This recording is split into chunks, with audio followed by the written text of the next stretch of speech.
This is your daily briefing and you are most welcome to it.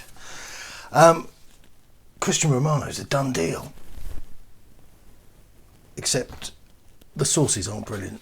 TNT Argentina is one of them. Cuti Romero, new player of Tottenham. The defender champion of America leaves Atalanta to be the new reinforcement of the English club in exchange for €50 million. Is it okay for you to go to the Premier League? Yeah, you see that kind of like question mark on the end there, that kills me. And there are a number of Italian journalists and Argentinian journalists and overseas journalists who are all calling this. I'm saying that it's Sunday. That's my answer. I just don't see any sort of compelling arguments being made by persons that we can place a modicum of trust in. I'm sure other places will just be screaming, it's done. I don't think it's done. I want it to be done, but I just don't think it's done. If it's done, then this means that they're buying before they've got a replacement properly sorted out, because that would have been kind of broadcast at the same time or shortly afterwards. These sources are dating back to where, if you lived in the UK, for example, lots of people were still fast asleep. So we've had, it's 2 o'clock UK time-ish here, 2:30. That would have come out by now, I would suggest. So, I mean, Fabrizio Romero isn't a bad sort of litmus test in these matters. And he's still repeating the same thing he's been repeating for the last 3 or 4 days, namely Christian Romero hopes to join Tottenham as a priority.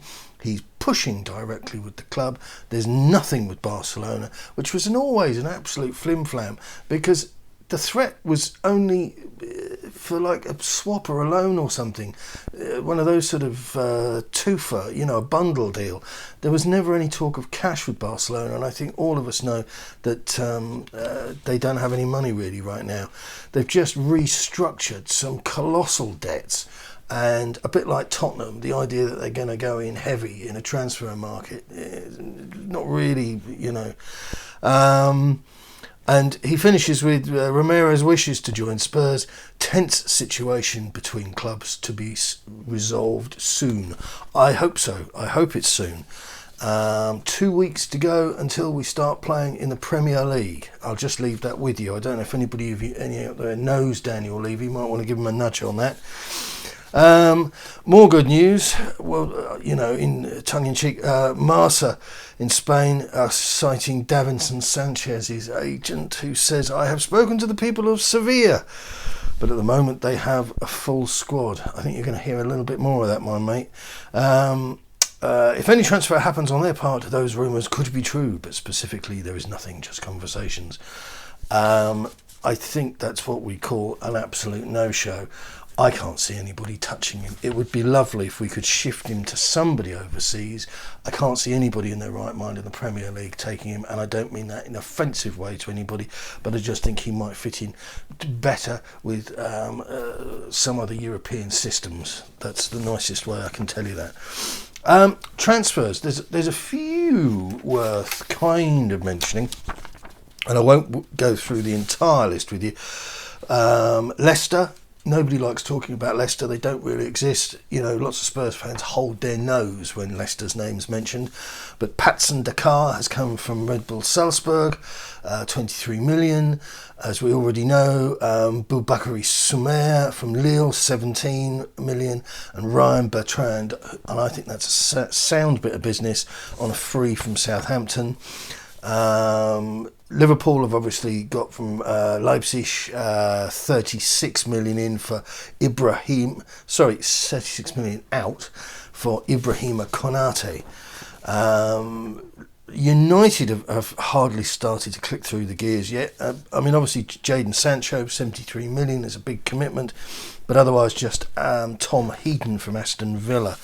Wolverhampton, they're doing a massive churn.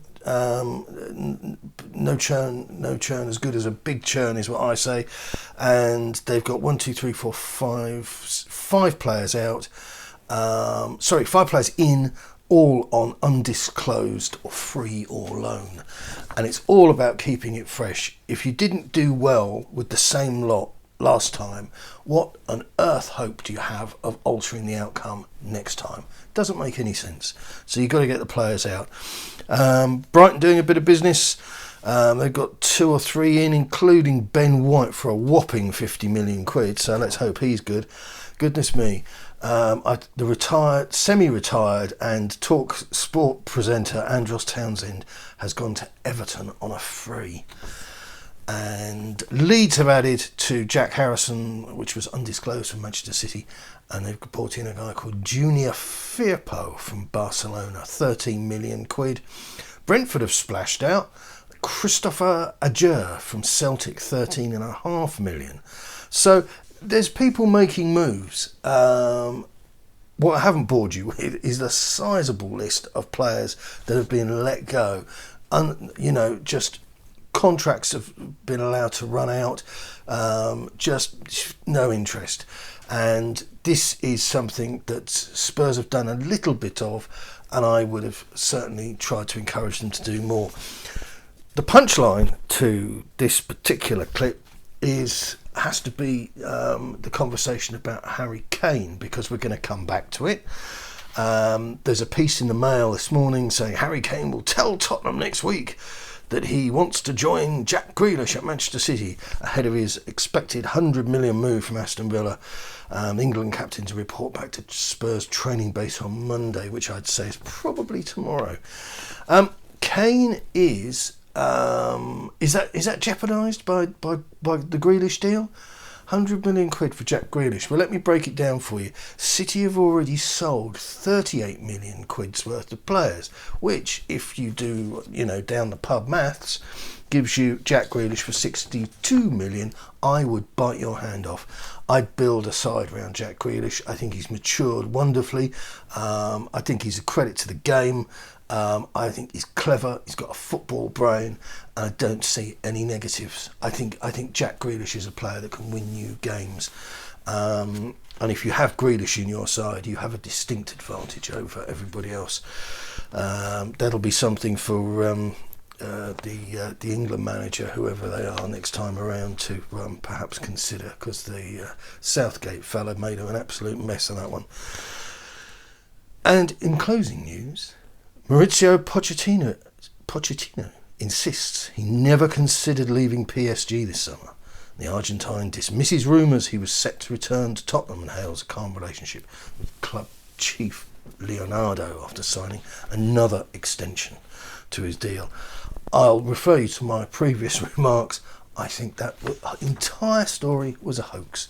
I don't think there was any intention on Pochettino's side for coming back to Spurs. I don't think there was any genuine warmth to it from ENIC's side. I think what we had a young journalist, very hungry, lots of deadlines to meet, and in the cold, small hours of the night, he decided to pick up a speculative piece from the Sun and turn it into something bigger and uglier than it was ever intended to be. And there were never any updates because it didn't exist.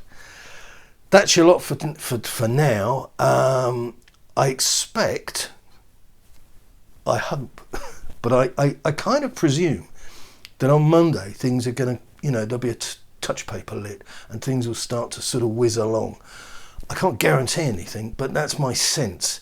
The news doing the rounds this weekend has almost felt like we're waiting for something. So we'll see if that was just my cheese sandwich I had last night, or if there is actually something coming down the pipeline. You know the drill. Good luck. Keep it Tottenham.